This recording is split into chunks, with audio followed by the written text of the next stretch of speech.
ya Manchester City nzira mu tiimu ya Manchester City si tiimu ndala naye Manchester City yasobodde okutuuka ku buwanguzi obwa Premiership obw'omwaka 2022 naye nga twagala okuyozaayoza tiimu eya Manchester City kubanga batukuumidde mu kiseera ekyokunyumirwa emipiira ate ne balagana obukugu obutendeke obulungi obwasobodde okubatuusa ku buwanguzi obwo, so twagala okubayozaayoza ate n'abawagizi okutwaliza awamu e Uganda newankubadde mubaddemu okusoomoozebwa okunenengana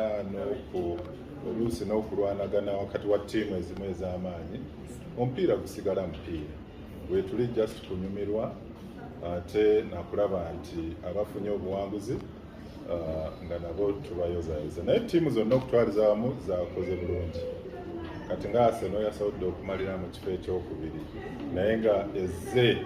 olaba nga yajja nga ereega ttiimu zino endala nga Manchester City, Manchester United naye nga tewaliwo yali asuubira nti ttiimu ezimu nga Arsenal yali esobola okumalira mu kifo ekyokubiri